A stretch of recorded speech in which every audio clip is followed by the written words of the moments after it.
Hi there BookTube, it's Eleanor here and it's time for a special haul.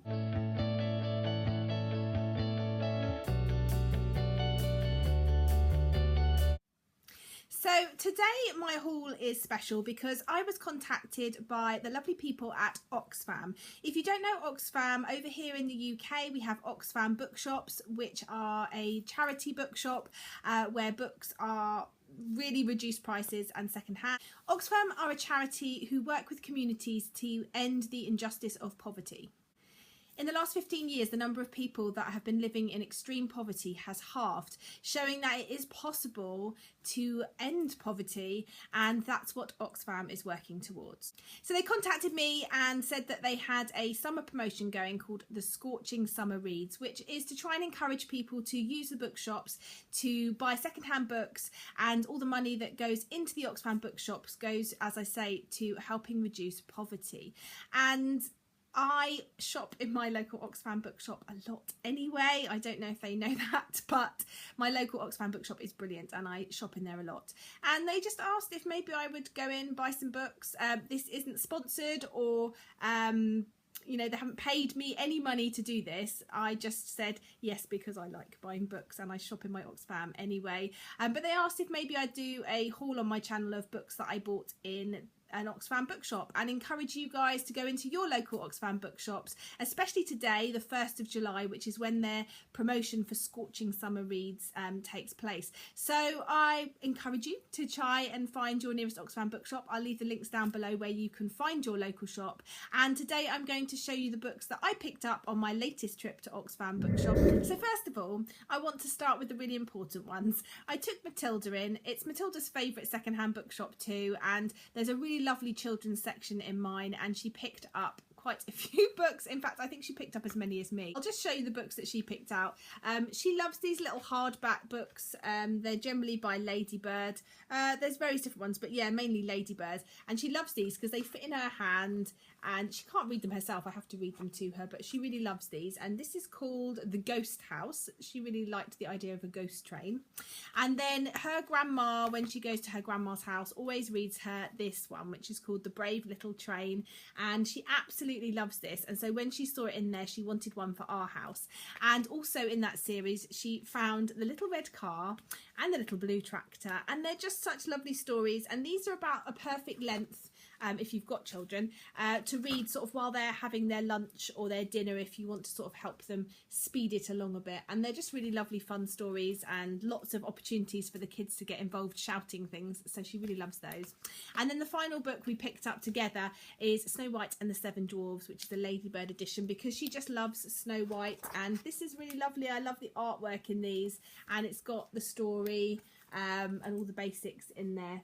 So we picked up that one. So yeah, you may not be interested in those, but those are the kids' books that Matilda picked up. So now on to the books that I picked up. I picked up 4 books. 2 of them go together, and they are books that I've actually been umming and ahhing about reading for ages.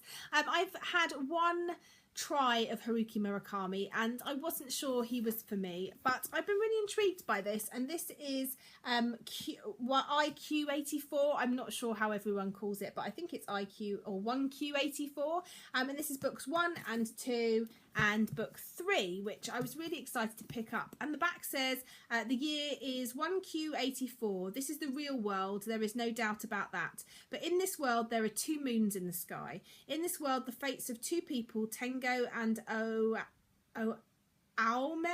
are closely intertwined. They are each in their own way doing something very dangerous, and in this world there seems no way to save them both. Something extraordinary is starting. So I really wanted to try these for ages, and when I saw them in there I couldn't pass up the opportunity to pick them up. So I'm really excited to finally try some more Murakami. I also picked up a book that I've seen a couple of people talk about, and that is called Nod by Adrian Barnes. I really like the front cover of this, and the back says, dawn breaks over Vancouver and no one in the world has slept the night before, or almost no one. A few people, perhaps 1 in 10,000, can sleep, and they've all shared the same golden dream. After 6 days of absolute sleep deprivation, psychosis will set in. After 4 weeks, the body will die. In the interim, panic ensues and a bizarre new world arises in which those previously on the fringe of society take the lead. Paul, a writer, continues to sleep while his partner Tanya disintegrates before his eyes and the new world swallows the old one whole. So there's been a couple of books recently that I have discovered that are about things like this. So not sleeping, or Jose Saramago's book Blindness, where everyone goes blind apart from a few people. So yeah, I'm really intrigued by this one, and I've heard a couple of people chat about it and say how good it is, so I'm looking forward to trying it out for myself. And The Guardian says outstanding, and it was shortlisted for the Arthur C. Clarke Award, so that is interesting as well. So I was really excited to pick up this one. And then the final book that I picked up was in the classics section.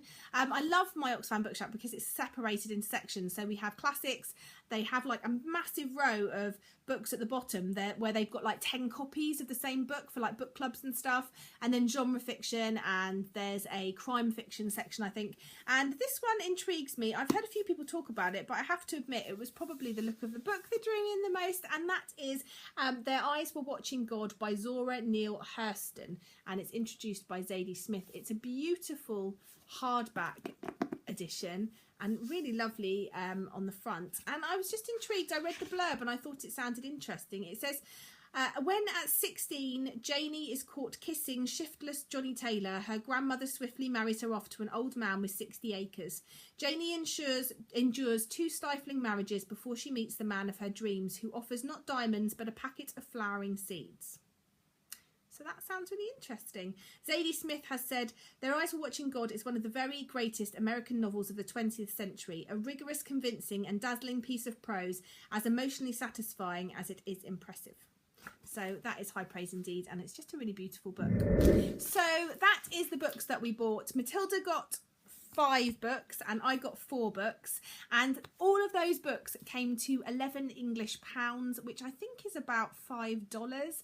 So really a really good mix of books there, and so cheap, which is great. And if you know me, I like a good bargain and I like a good book buy, so I was really excited to find these, and I was really pleased that Oxfam asked me if I would make this video and upload it. So anyway, as I say, check down below for the links if you've got if you fancy going to check out an Oxfam bookshop and you think there might be one in your area. And also in the comments below, let me know if you've ever picked up a book in a secondhand bookshop and it's become one of your favourites, and what that book is, because I'd be interested, and let's chat. So yeah, I'm really excited to get into these, and thank you very much for watching, and I'll speak to you soon. Bye for now, BookTube.